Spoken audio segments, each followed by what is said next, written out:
Президент Қасым-Жомарт Тоқаев жеңіс күніне орай ардагерлерге берілетін төлемақы көлемі жылдағыдан көп екенін атап өтті.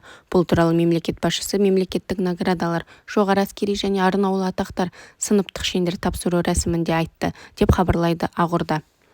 Қасым-Жомарт Тоқаев жеңіс күнін жақындатуға атсалысқан майдангерлер мен тыл еңбеккерлеріне әрқашан құрмет көрсетілетінін айтты.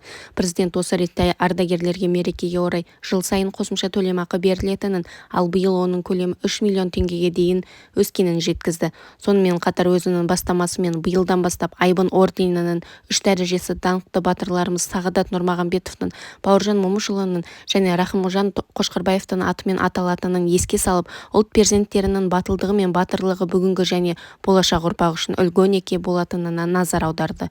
Мемлекет басшысының айтуынша, геосаяси тұрақсыздық белең алған қазіргі жағдайда мықты әрі дайындығы сақадай сай әскердің маңызды айтарлықтай арта түсті. Біздің әскери қызметшілеріміз Біріккен ұлттар ұйымы аясындағы түрлі бітімгерлік операцияларға қатысып, өздерінің кәсібилігі мен жоғары деңгейдегі жауынгерлік машығын көрсетіп келеді.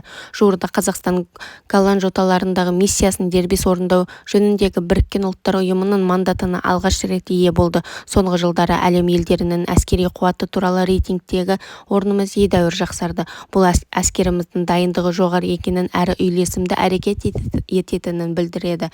Қазақстан жер жаһанға өзін бейбіт ел ретінде танытты. Біз барлық мемлекетпен достық қатынас орнаттық, кез келген шиеленісті сындарлы диалог арқылы шешу керек деп есептейміз. Бірақ арқаны кеңге салып қамсыз отыруға болмайды. Қуатты әскеріміз түрлі қатерге сақадай сай тұруы тиіс. Мықты әскер елдіктің тірегі, деді президент.